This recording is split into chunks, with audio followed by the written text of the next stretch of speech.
Okay, we're going to move on now. And let's look at the unit circle again. I fixed it. Thanks, Frank. Remember what we learned last week.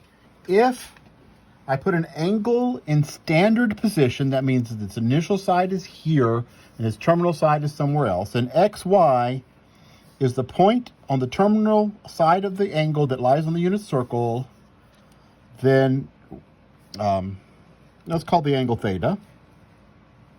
Then we found that the cosine of theta is the x value and the sine of theta is the y value. So to recap, I want to find the sine of 5 pi over 3. I find 5 pi over 3 on the unit circle. The sine is the y value, negative square root of 3 over 2. That's review from last week. Cosine of 180 degrees. There's 180 degrees. The cosine is negative 1. There are 4 other trigonometric functions that we need to know about.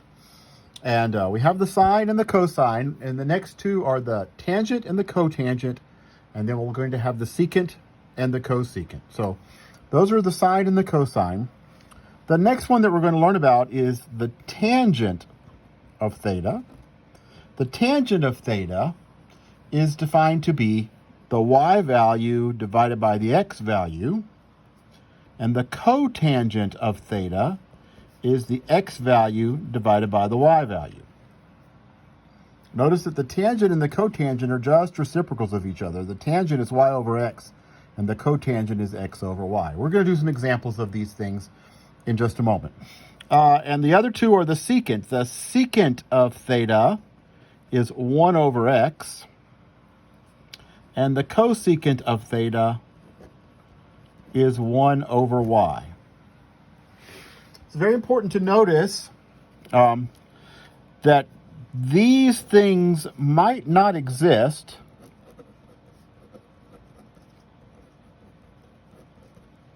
if the denominator turns out to be 0. So let's do some examples. Let's find the tangent of pi over 4. It's the tangent of pi over 4. The definition was the tangent is the y value over the x value. So I go to pi over 4. Pi over 4, there's the point, square root of 2 over 2, square root of 2 over 2. The y value is square root of 2 over 2. The x value is square root of 2 over 2. And that's 1. Square root of 2 over 2 over square root of 2 over 2 is 1. So the tangent of pi over 4 is 1. It is simply y over x. What is the cosecant of 135 degrees? Now, I don't expect that you've memorized these yet. That's fine. The cosecant, and in fact, I'm going to tell you not to memorize them in this form here in just a minute. The cosecant of 135 degrees, 1 over y, but I had to find 135 degrees. It's up here. Square root of 2 over, negative square root of 2 over 2, square root of 2 over 2. The cosecant is 1 over the y value. 1 over, let's see, the y value is square root of 2 over 2. And 1 over that fraction is going to be 2 over the square root of 2. Just flip that over. This can be simplified using algebra to just square root of 2 if you like. I think that one's fine right there. But you can simplify that to square root of 2. What is the cotangent of pi? Okay, pi radians. What's the cotangent? Cotangent is x over y. And so I'm going to go here. Cotangent of x over y. Cotangent of pi is x over y. X is negative 1 at pi. Y is 0.